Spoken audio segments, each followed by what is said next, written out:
Hi, Dieter Buse, co-author of Untold, Northeastern Ontario's Military Past in 2 volumes. First, thank the committee of the Ontario Historical Society for awarding us this prize. The background to our book is that when we were doing a book on Northeastern Ontario,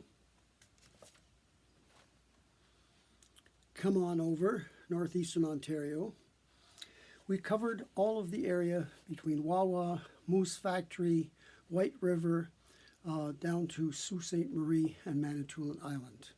We used the opportunity offered by CBC Morning North and did 21 programs about the communities of Northeastern Ontario as the background for our book. But we offered the audience the right to give their stories after we gave one. The result was the book that I showed you, which won a prize for the best nonfiction work on Northern Ontario. One of the important aspects of our book is the discovery made when we were doing the book Come On Over on Northeastern Ontario. As we went through all the towns and cities, we discovered many cenotaphs, but nowhere when we read the national histories of the military in Canada did we find any reference at all to people from Northeastern Ontario. We were surprised at that, and it shows what a regional system Canada really is. Whole regions can be left out of the national story. So our 2 volumes show that the people from Northeastern Ontario participated in every major conflict from Vinny to Dieppe to Afghanistan. Secondly, they made important sacrifices because many died, like in Dieppe. 20-some died there. More than 20 became prisoners of war. Yet you never find that in any of the national histories. Why? Because in the First World War and in the Second World War, people from smaller places were put into units identified with other places, especially Southern Ontario. So the first part of our books illustrates, as we go through the various wars, contributions, the participation in every major conflict of people from this region. The second part of all of our books are the experiences. We dug out letters, diaries. One soldier wrote 490 letters to his beloved. We have diaries from prisoners of war, from Manitoulin airmen. We have many, many personal accounts of the experiences and difficulties, not only of men. War also involves women and children and people at home on the front. So we cover both the front in warfare and the front at home. The last part of our 2 volumes, the third part, deals with remembrance. How was remembrance done differently in the smaller places in Canada? Were the cenotaphs the same as anywhere else? Well, we answer those questions. My interest in regional history goes back not as far as when I studied at the University of Alberta and when I studied at the University of Oregon, and before I taught in Germany, Australia, Canada, the United States.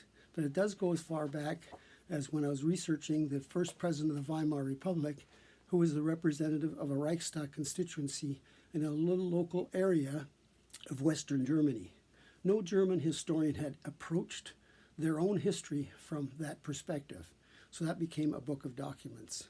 In addition, I've worked on regional history in the Sudbury area. I contributed to Sudbury, Railtown to Regional Capital, a book that was published in 1993 and is still being reprinted. I was also editor and contributor to Hard Lessons about Mine Mill, the major union in Canada, the largest union in Canada in the 1960s. I also helped edit and contributed to the book Who's National Security, raising that important question, who really does the state represent and why do they identify certain people as enemies? And mostly they do it wrongly.